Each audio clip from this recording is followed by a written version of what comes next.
never imagined that a gray, rainy morning in this cold, indifferent city would be the beginning of a moment that changed my entire life. My name is Ayana. I'm 32, living in Washington, D.C., working part-time as a nurse while also caring for my bedridden mother. My life wasn't anything special.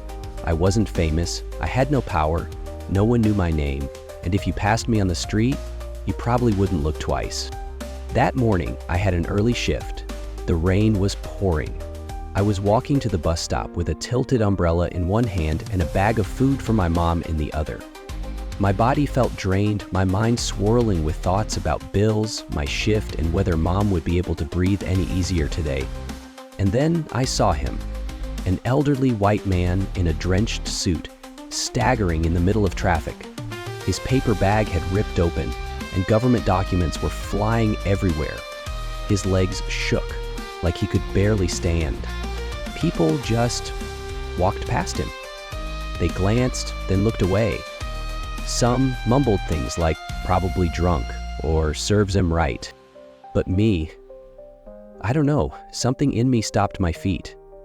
And then I ran toward him. I held my umbrella over him, gently grabbed his trembling arm. "Can I help you, sir?" I asked.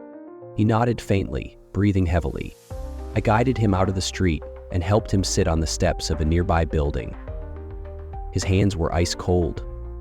He didn't say much, just a quiet thank you. His eyes filled with exhaustion. I handed him some tissues, bought him a hot coffee from a nearby cart. I picked up as many of the papers as I could, which I later found out were all federal documents.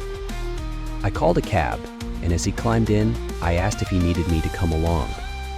He looked at me for a long time, not with the look of a stranger, but with the eyes of someone too used to being dismissed.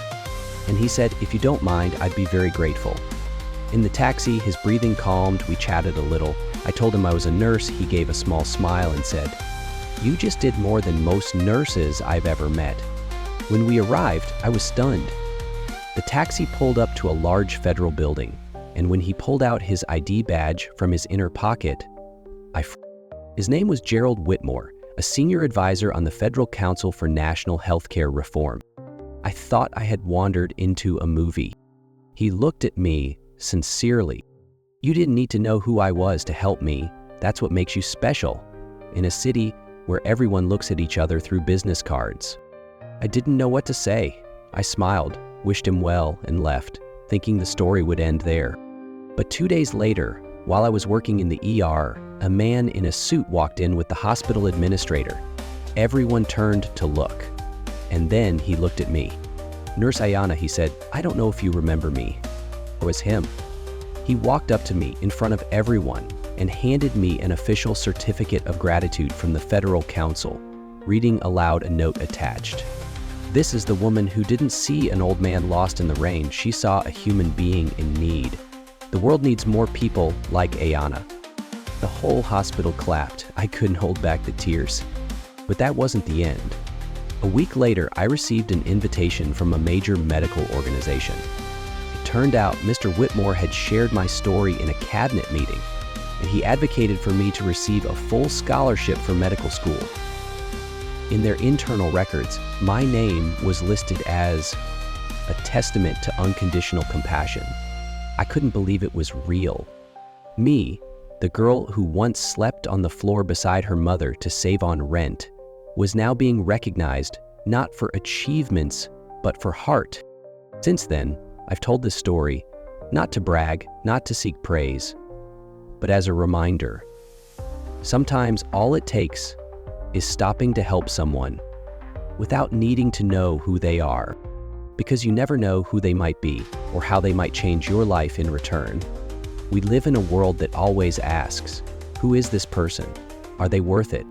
But sometimes when you stop asking that question, that's when you touch the most human part of yourself. I didn't save a politician. I helped a shaking old man in the rain, and he pulled me out of the darkness I was drowning in. If you're hearing this, I want you to remember, you don't have to be anyone special to do what's right.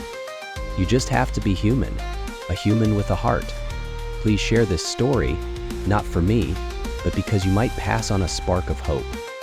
In a world tired of judgment, unconditional kindness is the only thing left strong enough to move hearts.